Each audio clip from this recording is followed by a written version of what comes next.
Ganito ba kalupit ang sistema ng panghusga dito sa atin, sa mundo? Pag ikaw ay pogi, okay lang, walang problema. Pero pag pangit ka, wag yan, makukulong ka, ay didimanda ka. Ang lupit nito, ano? Ito nangyari dito sa Showtime. Dito mismo kay Vice Ganda. At kung saan si Axel ay napahiya dito. Hindi lang verbal na napahiya, kundi broadcast. Buong mundo na panood ang pamamahiya kay Axel. Grabe. Alam ko napakatalino nito ni Vice Ganda, pero parang nakalimot siya dito sa pagkakataong ito na ang kanyang katalinuhan ay minsan din pala ay nawawala.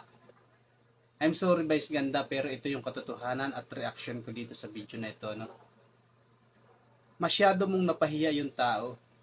Hindi lang yung tao na yun, maraming nasaktang mga tao na kagaya namin. Pag pangit, ganyan ang sistema. Pero pag gwapo, okay lang. Panoorin niyo po itong video na to. Hoy, hindi pwede yun. Hindi pwede yun, Axel. That's bad. They don't do that. You ask for permission. Alam mo bang pwede kang mademanda sa ginagawa mo? You don't do that. Hindi ka pwedeng nang yan nagnanakaw ng halik. Sorry? Tapos panoorin niyo yung sunod na video mamaya, no? So, ayan, o. Ayan! Ayan! Tinaan natin siya. Ayan, masang dahil na kanina nakiss ka. Nauna pa dun sa pinili mo. Dito ko naiisip, no? Pag ikaw ay pangit, wala kang puwang dito sa mundo. Buti na lang ito si Idol Wamos. Pinahiya din yan ni Vice Ganda noon. Pero tumindig siya sa sarili niyang paa. Pinangatawanan niya na kahit ako ay hindi pogi, ay kaya kong tumindig, kaya kong ipagmalaki ang aking sarili. Tingnan niyo si Idol Wamos. Nasaan siya ngayon, di ba? Successful. Kaya ito si Axel, posible na pag ito'y naging successful, Vice Ganda, huyo ka sa kanya. Di ba?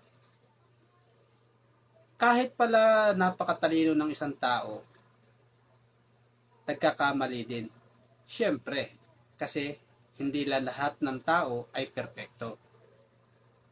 Kaya lang ito nga, kay Vice Ganda, ang problema dito, naging broadcast, napakalaking platform. Isipin mo, Showtime, harap-harapan mismo sa camera, pinahiya ang isang tao. Okay lang sana kung napakaliit na platform lang tulad ng pagbablog lang natin na yan. Pero hindi, isang napakalaking platform, kilalang kilala at mapapanood sa buong mundo. Di ba? So ayan, hanggang dito na lamang. At sana magkaroon ng pagkapantay-pantay, Hindi dapat porke pogi, okay lang. Pag pangit, wala. Kailangan ikaw salain ka muna at tingnan mo ulo hanggang paa. Diba? Dapat ito si Vice Ganda nagpa-public apologize. Doon mismo sa Showtime. Kaya ngayon inaani siya ng maraming batikos. Maraming reaksyon ng mga netizen sa kanya. Puring-puri ko nga siya doon sa doon sa Piliin Mo yung Pilipinas, yung ginawa niyang entry. Dahil nga ipinakita niya yung katotohanan, dahil hindi siya sinungaling. Dahil siya'y matalino. Ipinakita niya yung katotohanan sa Pilipinas. Pero minsan yung katalinuhan pala, nagiging nagiging uang din. So, yun lang. Maraming salamat po. Follow for more.